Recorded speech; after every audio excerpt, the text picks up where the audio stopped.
Many people want to be financially stable and free, but it is hard for them to get there. People who live from paycheck to paycheck, struggle with debt, and can't save for the future are not rare. Some people may blame their situation, but it is important to realize that many of the habits we form keep us poor. In this video, first I'll talk about three of the most common habits that keep people poor, and then I'll share some solutions to the problem. Living beyond our means is one of the most common habits we have that keeps us poor. People often spend money they don't have, rack up credit card debt, and are always worried about money. It is easy to get caught up in the desire for material things, but it is important to remember that these purchases often come with a price. When we spend more than we earn, we get stuck in a circle of debt and worry about money. We should always try to spend less than we make each month, and 20% of our monthly income should be saved. If we keep a close eye on how much we spend and how much we earn, we can make a big difference in our financial health. This is what we call budgeting. Another habit that keeps us poor is not making a budget. Many people don't know what happens to their money each month, and they spend it without any real plan or goal. This is one of the most common things people do wrong with their money. They don't pay attention to how much money they have. If you don't know what is going on in your bank account, like how much you make and how much you spend, you won't be able to save and grow. Without a good budget, it is easy to spend too much money and lose track of where it is going. Making a budget helps us understand our financial position, decide how to spend our money, and make sure we aren't spending more than we can afford. Putting together a budget also helps us figure out where we can cut back on spending that isn't necessary and put that money towards our financial goals.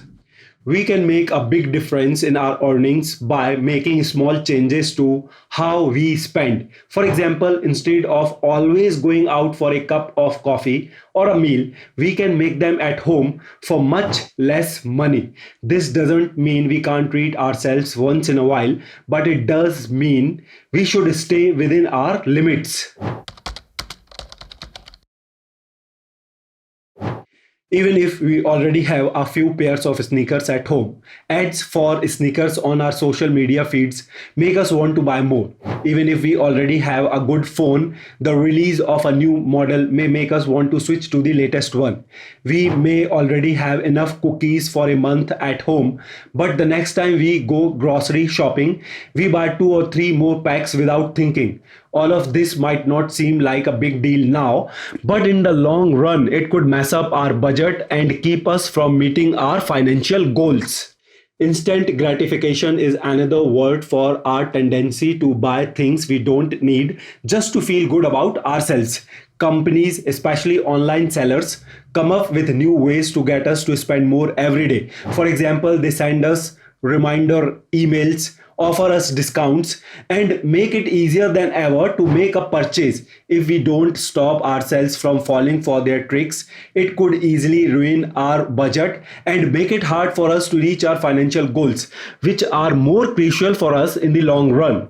We stay poor because we don't plan our money well and buy things on the spur of the moment. It is easy to forget about the future and focus on the present. But if we don't plan for our finances, we might have to deal with unexpected costs we didn't expect and other financial problems. Without savings, investments, and a plan for retiring, it will be hard for us to get ahead financially and become financially independent. To save money and build wealth, we need to be very clear on our goals and keep looking at them to make sure we are on the right track. It is also very important to know the difference between must-haves, nice-to-haves, and not-to-haves. We need to set our financial goals in order of importance and give up some of our current pleasures to make future gains. FOMO stands for fear of missing out. FOMO can make us spend money when we don't need to. We all know how it works. When we have expensive tasting friends or family. We follow social media stars who jet around the world, wear trendy clothes, eat at fancy places, and always make it look like they live a very luxurious and exciting life. It is hard to say no to the urge to keep up with them. This bad habit makes us feel like we are always missing out and like we need to be a part of everything. But this bad money habit is what keeps us from saving money, keeps us in debt, and keeps us poor. You don't always know what your friends, neighbors, or influential people are doing behind the scenes. Many of the things you see might not be real. When you see a friend having dinner at a fancy restaurant or a celebrity traveling to a faraway country, you are immediately impressed by how well off they seem. But you never know what is going on behind the scenes. What if they used a credit card for the trip and can't pay it off right away? What if their parents or maybe some sponsors are paying for all of the expensive trips and dinners? You should sometimes turn off social media so you don't always give in to FOMO.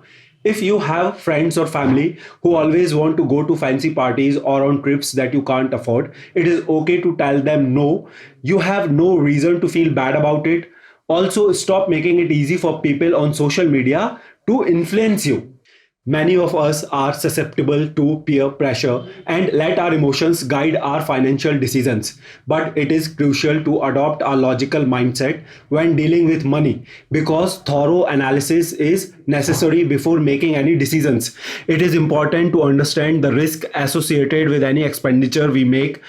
We need to be sure that the gain from the purchase we are making will last for a long time and that it is going to help us meet our long term financial goals. We don't spend our money just to show off and please others. The best way to keep from being poor is to learn about money. Education can solve a lot of problems. Unfortunately, many of us don't put enough value on learning about important parts of life and keep living very mindlessly, not realizing all the mistakes we are making. Education is what opens our eyes and shows us where we are going wrong. Even when it comes to money, we need to learn as much as we can. Financial literacy helps us see the mistakes we are making with our money and gives us the tools we need to fix those mistakes. Fortunately, in this age of the internet, there is a lot of information and knowledge accessible for free. Also, if you want, you can hire an expert to help you with your finances. Setting a budget and financial goals and making it a habit to write them down in a diary or a notebook is another way to get our expenses under control. We can start keeping track of how much money comes in, how much goes out, and where it goes in a journal. By making a budget and writing down everything we earn and spend, we can see where we are spending too much and make changes to make sure we are living within our means. Writing down our financial goals helps us stay on track and keep going. We need to know exactly what we want to accomplish and why we want to do it. Setting financial goals and writing them down helps us stay on track and make progress towards our goals, whether they are to pay off debt, save for our down payment on a house, or build a retirement fund. Another important thing you need to do to keep from going broke is to stop using your credit card too much. One of the most expensive bad money habits is using your credit card to buy things.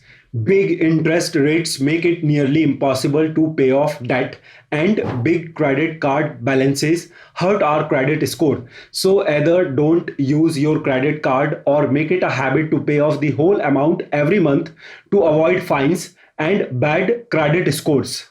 Always keep in mind that the money in your bank account is the money you own. If you spend more than that, you'll be in debt and have to pay it back with interest. So, the best thing to do is either not use your credit card at all or only use it to buy things that you could buy with the money you already have in your bank account.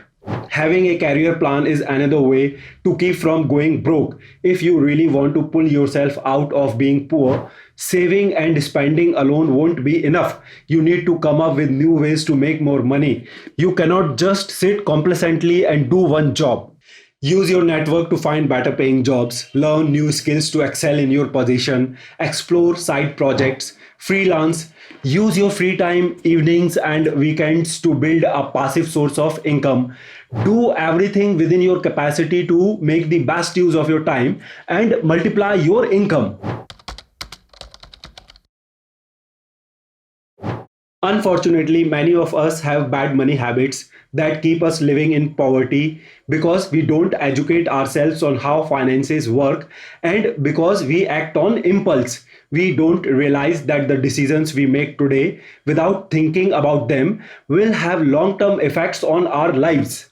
Most people stay poor because they buy things on impulse, don't make a budget, and don't know much about money. By learning about money and building good money habits, we can break out of these bad habits and become financially stable and independent.